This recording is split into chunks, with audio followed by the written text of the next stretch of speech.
Hello everyone, it's Vicki here today designing for Pinkfresh Studio, and I'm using the fabulous new Life Right Now collection. I love it. It's totally my colours and I really love this collection. So I had an idea in my mind to make a rosette for my base, and I've done this, well, I've done rosettes before, never quite exactly in this way, but that's what I want to do. So I actually cut 4 strips of paper because I thought I might need 4 to make a rosette, but actually I only need the 2 pieces. So just to let you know why I cut the 4. So I've got this scoring board, which I am scoring every ½ centimetre. I think it's ½ centimetre. Or maybe it's 1/4 of an inch, whichever measurements it is. I'm not 100% certain, but it's quite a small interval. So I'm going to concertina these pieces, and I'm going to do this rainbow paper here, and then I'm going to concertina one of the blue spotty paper as well.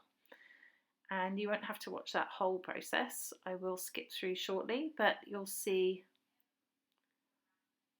my fingers were actually getting quite achy when I was doing this. It's quite fiddly, but it's definitely worth it, I think. So there you go, the whole piece is concertinaed, and using the scoreboard obviously makes that a lot easier. To fold that by hand would be really difficult. There we go, and that's what I want to do. I want to curl it round, and this is where I realised that will do half the rosette, so I don't need to do 4. There we go, and I've got this strip of pictures which I want to put on top, and they're of my nieces just pulling silly faces. They're in black and white because there were lots of different colours in them, and I just wanted them to all look I didn't want the other colours to clash with the kit that I'm using. So I'm going to stick a piece of patterned paper onto my white cardstock, and the reason I decided to do that is because I'm using a hot glue gun, and I just thought having that extra piece there would just strengthen the page and stop it from buckling from the hot glue. There's my hot glue gun. It plugs in behind me, so it doesn't like to stay on the table. So I'm going to put some hot glue onto that piece of patterned paper that I stuck down, and then I'm going to stick my concertina on top of it, and it's really fiddly to do, and you can see that I'm struggling with it, but just keep going, it's worth it in the end. There you go. It dries pretty quickly when you use a hot glue gun, so that's why I use it. It just sort of dries really quickly and really solidly.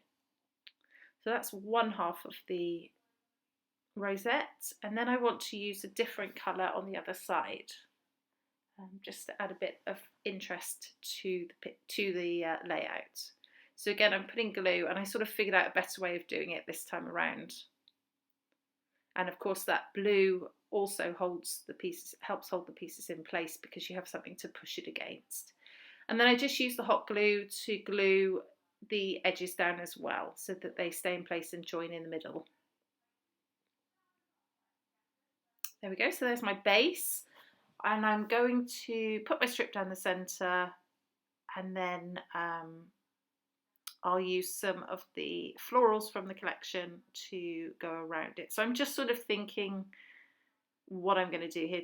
This isn't the end product, I just wanted to sort of have a look and see which florals would look nice and where they could go, and yeah, so I sort of put the more colourful ones on the left and the more bluey, purpley ones on the right. But they'll come back in a second. I'm going to use some white acrylic paints here, and I'm watering it down, and I'm just going to use it to do splatters. And it just adds a little bit of an extra sort of weathered look, I think, to the papers that I've put down. So I put quite a few splatters on there. In the end, when you look at the final layout, you can't see them really well, but you can see them. So they just add a bit, as I said, a bit of a sort of distressed look to it. And then I've got 2 colours of ink, and I'm going to put this blue one, which is called Stargazer, around the blue paper, and then I'm going to put Candy Apple around the rainbow paper. And all I do is I just pad them onto a piece of plastic, add some water, and then use my brush to do splatters. It's very simple.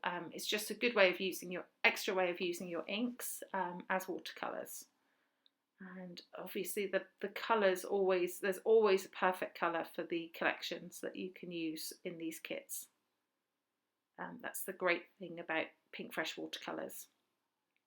Okay, so back to my layout and what I'm going to ultimately put on here.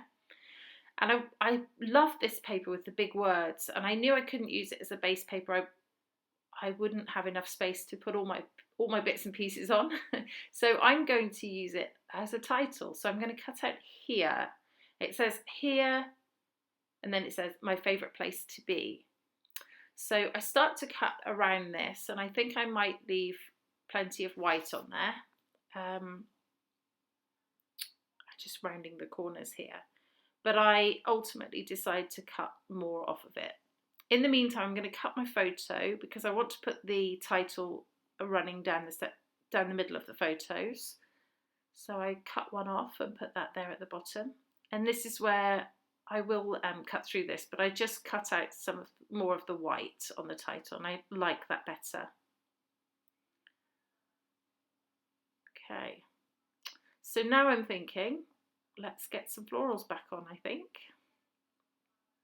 No, first of all, actually, I'm going to mount the photos. Mostly because the rosette is so 3D, it makes it very difficult to stick those down separately. But also, I wanted to have that dark colour behind the word that I've just cut round. So I layer it onto the blue paper and distress the edges. And then I add a bit of the rainbow paper on as well to the right, so that there's a bit of that brought across over the blue on the right hand side.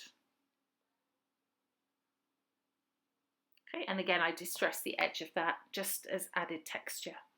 And I really like how that looks. So I'm going to put a bit of foam at the top and the bottom of that strip, because at the edge of a rosette it's much flatter than it is in the middle. So that will help it stay flat on the page. There we go, and then here is going to stick there in a moment, but I think first of all I'm going to layer up my florals. And as I said, I'm putting the more colourful sort of oranges and yellows on the left, and I'm putting the more blues and mauves on the right, just sort of to tie in with the colour that's on each side. Here we go. I'm going to start to stick those down, because I like how that looks and I don't want to lose it. I'd never be able to recreate it. There we go. Okay, and I'm going to stick down the title as well now. Just stick it in the middle. The H and the E are just floating, but I like that. It just gives it a really good 3D effect. So now I've got the puffy stickers, and there's a couple of houses in there which I'm going to put on, and actually I cover those up in a moment, which was a bit silly of me, but I didn't realise at the time, but that's okay. And then I've got the chipboard flare, which I love, and I've got little areas on the photo where where it doesn't affect the photo. One says Little Joys and one says Great Day, and I just stick those down as well. And then this little tab that I choose here says Today's Adventure, and I'm just going to tuck that in the top and just distress the edges a little to add a little bit of texture as well. And that's it, I think. Yep, there's the final layout. I hope it inspires you to try rosette on your layouts. I really love the effect of it, and it gives you a nice patterned paper background as well. So there's some close-ups as well. Please let me know if you have any questions, and I'll link what I've used in the description below. Thank you so much for watching. This has been Vicki for Pinkfresh Studio. Till next time, bye bye.